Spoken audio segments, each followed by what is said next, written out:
प्रणब मुखर्जी साहब देश के राष्ट्रपति बनने वाले हैं, लेकिन दुर्भाग्य की बात है कि उनके ऊपर भ्रष्टाचार के ढेरों आरोप लगे हैं। 2007 में हमारे देश से कुछ गरीब देशों को चावल का निर्यात किया गया। इस निर्यात में आरोप है कि 2,500 करोड़ रुपए का घपला हुआ। घाना अफ्रीका का एक छोटा सा देश है।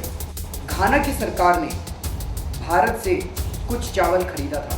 घाना की सरकार ने इसकी जांच कराई और जांच के बाद भारत को एक चिट्ठी लिखी कि आप अपने वाणिज्य मंत्री और विदेश मंत्री की जांच कराइए।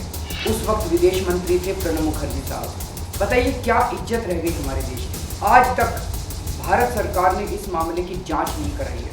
प्रणब मुखर्जी साहब के खिलाफ दूसरा मामला यह है कि 2005 में वो रक्षा मंत्री थे। रक्षा मंत्री होते हुए उन्होंने फ्रांस की एक कंपनी से हमारी नौसेना के लिए पनडुब्बी खरीदी, स्कॉर्पिन पनडुब्बी। ये स्कॉर्पिन सबमरीन 18,000 करोड़ रुपए के लगभग की थी।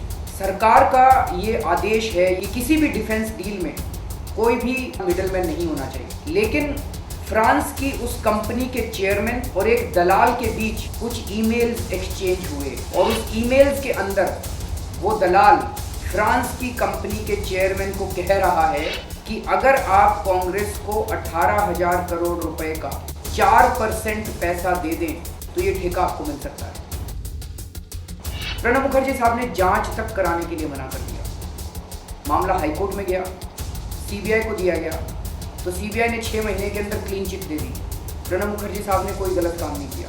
उनके ऊपर तीसरा आरोप है कि सेबी के एक मेंबर हैं मिस्टर KM इब्राहिम, उन्होंने प्रधानमंत्री को चिट्ठी लिखकर शिकायत की है। मैं रिलायंस की, सहारा की, बैंक ऑफ राजस्थान की गतिविधियों की जांच कर रहा हूँ। प्रणब मुखर्जी साहब के दफ्तर से मेरे चेयरमैन के ऊपर दबाव डाला जा रहा है कि मैं इन मामलों को रफा दफा करूँ। सेबी के मेंबर आरोप लगा रहे हैं प्रधानमंत्री को चिट्ठी लिखकर, लेकिन दुर्भाग्य की बात है कि इस पूरे मामले में जांच तक नहीं की गई और इब्राहिम साहब को वहाँ से हटा दिया गया और उनको तरह तरह से तंग किया जा रहा है। इसी तरह से उनके ऊपर एक और आरोप है।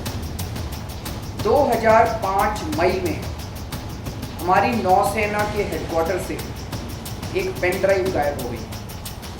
नौसेना इसकी जांच कराई। इंक्वायरी के बाद नौसेना ने अपने 3 कमांडर्स को नौकरी से बर्खास्त कर दिया, निकाल दिया। लेकिन इन 3 कमांडरों ने जिन दलालों को ये पेन ड्राइव सौंपी थी उनके खिलाफ कोई कार्रवाई नहीं की गई। तो प्रणब मुखर्जी साहब से पूछा गया एक टीवी इंटरव्यू में कि आपने इस मामले की सीबीआई की जांच क्यों नहीं कराई। तो प्रणब मुखर्जी साहब का कहना था कि नहीं, इसके अंदर केवल व्यावसायिक जानकारी थी, देश की सुरक्षा से संबंधित कुछ नहीं था, इसलिए इसकी ज़रूरत नहीं है, इसके ऊपर FIR कराने की जरूरत नहीं। बहुत हंगामा हुआ और अंत में प्रणब मुखर्जी साहब को ये मामला सीबीआई को सौंपना पड़ा। सीबीआई ने जांच की। चार्जशीट में सीबीआई ने साफ साफ लिखा है कि इस पेन ड्राइव के अंदर देश की सुरक्षा से संबंधित बहुत ही गोपनीय दस्तावेज थे। तो सवाल ये उठता है कि प्रणब मुखर्जी साहब ने अपने टीवी इंटरव्यू में ये झूठ क्यों बोला। 1 साल तक उन्होंने सीबीआई की इंक्वायरी क्यों नहीं करवाई। वो किसको बचाने की कोशिश कर रहे थे।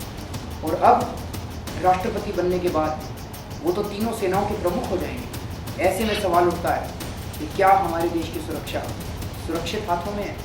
तो मामला ये बनता है कि क्या ऐसे व्यक्ति को देश का राष्ट्रपति बनना चाहिए।